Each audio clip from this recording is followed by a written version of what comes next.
Donald. Salut les Avenzous, j'espère que vous allez tous très bien. Dans cette vidéo, on va pas parler spécialement des grosses news Marvel, enfin c'est des grosses news Marvel, mais on va surtout parler des news techniques. Kevin Feige qui fait des déclarations sur l'avenir du MCU, sur la façon dont il va être fait.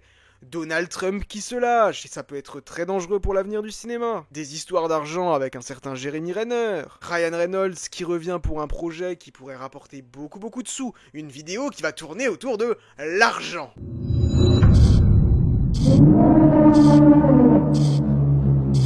Ne vous inquiétez pas, on a eu pas mal de petites news sur Doomsday et je vais essayer tous les mercredis en fait de vous faire une spéciale Doomsday. Donc chaque mercredi jusqu'à la sortie du film, on va essayer le plus souvent possible, donc quand on a des informations, de faire une vidéo qui reviendra sur toutes les informations de la semaine sur Avengers Doomsday.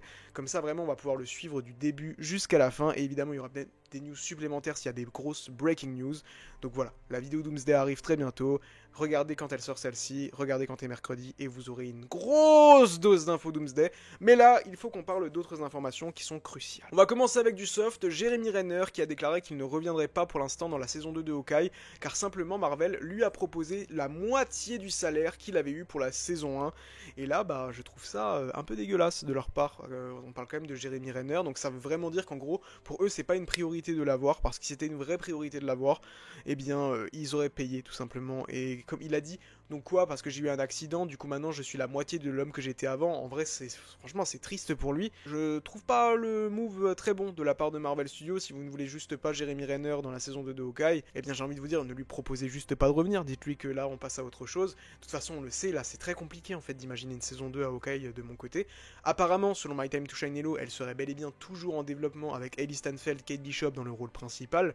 Mais elle, on le sait, va avoir un rôle extrêmement important dans la série, si elle est toujours en développement, et je pense qu'elle est toujours en développement, Champions, centrée sur cette équipe de jeunes héros, qui mettra en vedette elle, probablement Miss Marvel, Stature, Billy et Tommy, et peut-être même encore America Chavez, et peut-être encore d'autres personnages qui viendront s'y ajouter. Donc ouais, je ne comprends pas trop le move de faire une saison 2 à Hawkeye, mais ça peut rejoindre une autre news qui nous déclare que justement, eh bien, Kevin Feige ressent une profonde fatigue. Le mot fatigue Marvel aurait été lâché dans les locaux, pour la simple et bonne raison qu'il déclare que maintenant, en fait, c'est trop éparpillé. C'est trop éparpillé. Les gens se perdent complètement, ils ne connaissent plus la trame du MCU, et c'est vrai, cette saga du multivers, c'est beaucoup trop éparpillé. Et c'est pour ça que quand je le dis en parallèle avec ce que veut faire James Gunn, qu'il ne faut pas qu'il s'éparpille au niveau des films, il faut faire des choses qui restent quand même cohérents, il faut faire quand même quelque chose avec un fil rouge. C'est extrêmement important. Tu peux faire des programmes en série qui soient justement des histoires autonomes, chose qui peut être extrêmement intéressante, avec des petites connexions avec ton univers principal, donc le MCU ici ou le DCU de l'autre côté. Là on parle surtout du MCU. Donc c'est ce que Kevin Feige a déclaré qu'il allait faire. Seulement une ou deux séries live action par an, qui seront des histoires autonomes, avec évidemment quelques connexions avec les films, etc. Mais des histoires qui peuvent se suivre uniquement au format série. Donc, histoire que quand on puisse aller voir les films, on n'ait pas besoin d'avoir vu 28 séries avant, parce qu'il a dit que ça ressemblait maintenant à faire ses devoirs, à se forcer à regarder des choses pour justement être à jour dans les films. Et oui, non, ce n'est pas du tout une bonne idée. C'est là qu'en fait, moi je trouve qu'on rejoint encore cette idée en fait de faire plus des mini-arcs, des mini-sagas, que faire véritablement une grosse saga.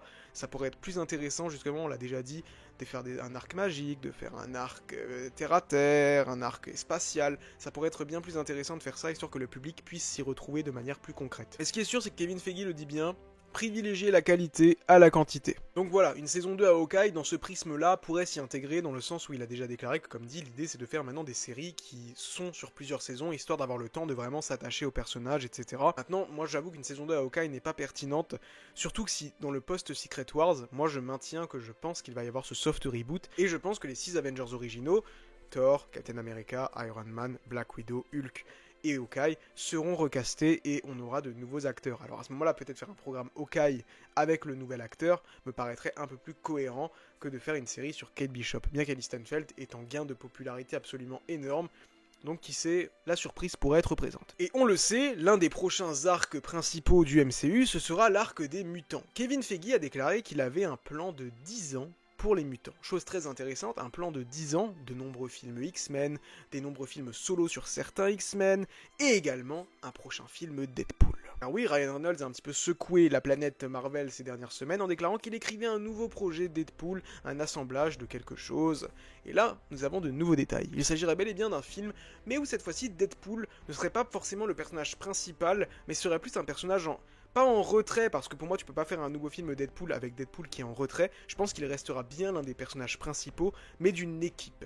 Et l'idée ce serait de faire une équipe avec 3 ou 4 X-Men. Et là, évidemment, on est obligé de penser au projet X-Force. Un projet X-Force était déjà en développement, on le rappelle, avant que la 20th Century Fox soit rachetée par Disney. Il y avait bel et bien un projet X-Force avec Deadpool qui était prévu. Et je pense que ce projet X-Force va bel et bien sortir, et il s'agira d'une équipe, à mon avis, avec Deadpool, avec Wolverine, avec encore 2 autres X-Men, et là je n'ai pas d'idée. Pour le coup, je pense pas qu'il s'agira de Colossus ou Negasonic Teenager, parce que je pense qu'on a fait le tour avec ces personnages-là, et même de toute façon, je pense que eux vont être recastés. On parle quand même d'un recast majeur des acteurs des X-Men, c'est pour ça qu'on fait revenir tous les anciens, pour à mon avis définitivement les tuer, pour dire qu'on passe à autre chose. Il y aura que Deadpool et Wolverine qui à mon avis vont rester. Le projet peut très bien se transformer en un Deadpool et Wolverine 2, en rajoutant 1 ou 2 X-Men qui viendront s'intégrer à un moment donné dans le film, et du coup là on miserait sur quelque chose, on est presque sûr que ça va marcher, j'ai envie de vous dire, vu le succès du premier film Deadpool et Wolverine. Mais il peut aussi s'agir du coup d'un film X-Force avec 2 autres membres, soit 2 nouveaux membres, mais je pense que ce seront des membres très secondaires des X-Men, qu'on soit d'accord. Peut-être éventuellement qu'ils pourraient ramener Domino, parce que je pense pas que Domino fera partie des X-Men, ça m'étonnerait. Donc peut-être qu'ils peuvent ramener Domino pour l'intégrer à cette équipe, et encore un autre membre, à voir lequel. Mais oui, je suis clairement partant pour un bon projet Deadpool en équipe, en espérant que Wolverine sera de la partie.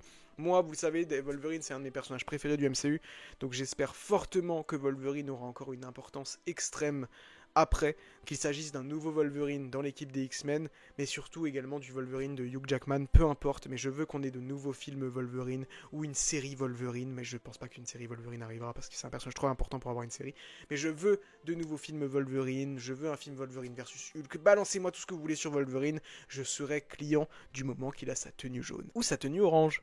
Les deux, ça me va. Pourquoi pas même une tenue X-Force. Voilà. Il est temps qu'on parle du sujet pétillant. Ronald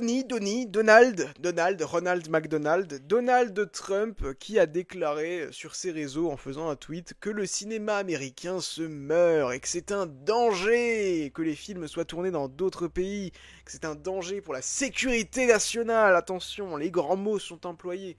Tout ça pour la simple et bonne raison qu'il estime que maintenant tous les films devraient être tournés aux États-Unis, et si ce n'est pas le cas, ils seront taxés de 100%. On peut être taxé de 10%, mais pas 100. On peut être taxé de 20%, mais pas 100. On peut être taxé de 30%, mais pas 100. On peut être taxé de 40%, mais pas 100. On peut être taxé de 50%, mais pas 100. On peut être taxé de 60%, mais pas 100. On peut être taxé de 70%, mais pas 100. Peut-être, dans de très rares cas, on peut être taxé de 80%, mais pas de 100%. Et là où c'est vraiment extrêmement rare, on peut être taxé de 90%, mais pas de 100. Et là, c'est vraiment improbable, hein. On peut être taxé de 100%, mais pas de... Ah bah si, on peut être taxé de 100%.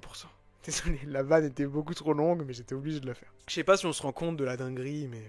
De toute façon, moi je vous le dis honnêtement, ça m'étonnerait que ça passe en fait. Ça ne passera jamais. Si ça passe, on parlera d'une nouvelle grève. Il y aura une nouvelle grève à Hollywood. La première grève à Hollywood, je crois que c'était 6 milliards de pertes d'argent et de coûts à l'économie. Donc non, ça n'arrivera jamais, mais vous êtes fous ou quoi? Ça va être comme TikTok, ça va être réglé en une journée. Là, il va y avoir les réunions de crise, ça va discuter un peu. Mais jamais, ce n'est juste pas possible. Et même, c'est vraiment détruire l'art que de faire des choses pareilles. Donc quoi, des scènes par exemple qui vont être tournées dans un beau paysage, j'en sais rien, en Écosse ou quelque chose comme ça, bah quoi, on va les tourner dans un vieux fond vert aux États-Unis, dans un studio hollywoodien de Burbank? Non, c'est bon, à un moment donné, faut arrêter. Comme dit, là, il y a rien d'acté, hein, il a juste fait son tweet et tout, et il lance la procédure, mais vous verrez que ça n'arrivera pas. Si ça se lance, il y aura un boycott général, ça n'arrivera pas. Et quand on se dit qu'en fait, il a des ambassadeurs qui sont consacrés à ça, je crois qu'il y a Mel Gibson, Sylvester Stallone, et je sais plus, je crois qu'il y a aussi Arnold Schwarzenegger, mais je suis plus sûr pour Arnold Schwarzenegger. Comment est-ce que eux peuvent valider ce genre de choses à un moment donné? Genre, je comprends pas. Vraiment, je ne comprends pas. Je ne comprends pas. Donc en commentaire, s'il vous plaît, abstenez-vous de parler d'autre chose que de cinéma et que de uniquement cette chose-là, pas du reste, parce que c'est pas une chaîne politique, je le rappelle. Mais du coup, voilà, très mauvais move, mais vous verrez que ça ne passera jamais, sinon c'est la mort en fait de Marvel, c'est la mort de DC. Imaginez, vous croyez vraiment qu'ils vont faire des films Sergent Rock et des trucs comme ça après ou quoi? Et jamais, il y aura 3 films qui sortiront en 10 ans, non mais c'est pas possible, imaginez. vous faites des films à 250 millions et on vous taxe 250 millions. Ou alors ça sera tourné dans des vieux fonds verts aux États-Unis, tout ce que les gens détestent actuellement. Non, non, ce n'est juste pas possible. Donc clairement, je n'y crois pas une seule seconde que ça finira par arriver. Donc voilà. Là, on en parle beaucoup parce que forcément c'est quelque chose qui fait parler, mais je ne pense pas que ça arrivera. Donc rappelons que Avengers Doomsday est actuellement tourné à Londres, hein, donc ça ferait très mal, ça ferait très mal. La prochaine vidéo sera plus amusante, on parlera de Doomsday, mais bon, j'espère que vous avez eu quand même quelques petites news sympathiques là-dedans, et nous on se donne rendez-vous très bientôt à New York. It's a brand new day, no matter what they say, you shine until you